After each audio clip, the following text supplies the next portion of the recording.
First, let me give the floor to the other speakers, and then we'll get back to this. India has the floor. Thank you, Mr. President. Mr. President, this Council has adopted 3 resolutions on Sri Lanka since May 2009, when the 3 decades-old conflict in that country ended.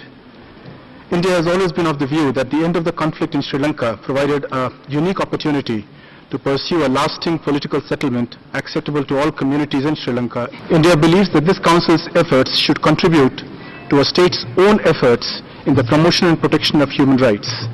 We are strongly supportive of Sri Lanka's continued engagement with the OHCHR. We encourage the High Commissioner to continue to provide technical assistance in accordance with the relevant HRC resolutions. We are also supportive of close engagement of the UN special procedures with the government of Sri Lanka. It was in this spirit that India supported the resolutions adopted by the Council in 2012 and 2013, which sought to promote such cooperation. During the past year, there have been some notable developments in Sri Lanka. The government of Sri Lanka has honored its commitment to the international community to hold elections to the Northern Provincial Council. Further, it has taken steps to implement some of the important recommendations of the Lessons Learned and Reconciliation Commission, the LLRC, such as the trilingual policy, promoting the official use of the Tamil language, and the upgrading of schools in the northern and eastern provinces. The High Commissioner's report mandated by this Council's resolution of 2013 on Sri Lanka rightly acknowledges the progress made in reconstruction, resettlement and implementation of some of the recommendations made by the LLRC. At the same time, the report also notes that the government of Sri Lanka has failed to ensure independent and credible investigations into past violations of international human rights and humanitarian law. The implementation of the LLRC's recommendations lies at the core of reconciliation and accountability in Sri Lanka. India continues to underscore that the report of the LLRC and its findings and recommendations provide a window of opportunity to forge a consensual way forward towards a lasting political settlement. We call for effective and timely implementation of all the constructive recommendations contained in the LLRC report, including those pertaining to missing persons, detainees, reduction of high security zones, return of private lands by the military, and withdrawal of security forces from the civilian domain in the northern province. As mentioned earlier, the elections of the Northern Provincial Council in September 2013 were a significant step forward.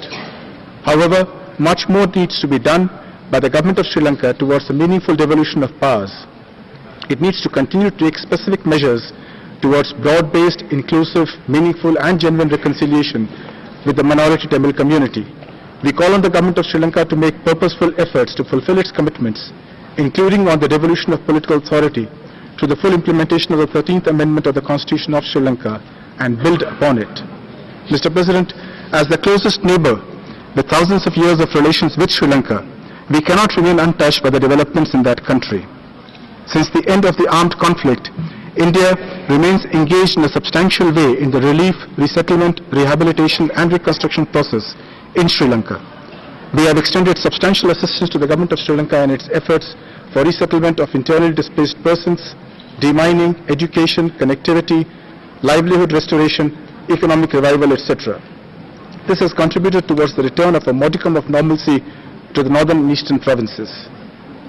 In asking the Office of the High Commissioner to investigate, assess and monitor the human rights situation in Sri Lanka, the resolution ignores the progress already made by the country in this field and places in jeopardy the cooperation currently taking place between the government of Sri Lanka and the Office of the High Commissioner and the Council's special procedures.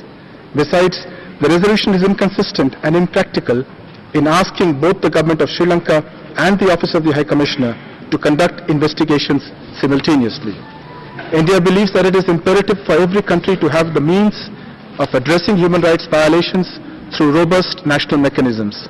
The Council's efforts should therefore be in a direction to enable Sri Lanka to investigate all allegations of human rights violations through comprehensive, independent and credible national investigative mechanisms and bring to justice those found guilty. Sri Lanka should be provided all assistance it deserves in a cooperative and collaborative manner. Mr. President, it has been India's firm belief that adopting an intrusive approach that undermines national sovereignty and institutions is counterproductive. Any significant departure from the core principles of constructive international dialogue and cooperation has the potential to undermine efforts of this Council for promoting universal respect for the protection of human rights and fundamental freedoms. Moreover, any external investigative mechanism with an open-ended mandate to monitor national processes for protection of human rights in a country is not reflective of the constructive approach of dialogue and cooperation envisaged in the UN General Assembly Resolution 60/251 that created the HRC in 2006, as well as the UNGA Resolution 65/281 that reviewed the HRC in 2011. We are therefore concerned that the resolution has the potential to hinder the efforts of the country rather than contribute constructively to its efforts, and hence inadvertently complicate the situation. Mr. President, it is for these reasons that my delegation cannot go along with the resolution and will abstain in the vote on it. Thank you.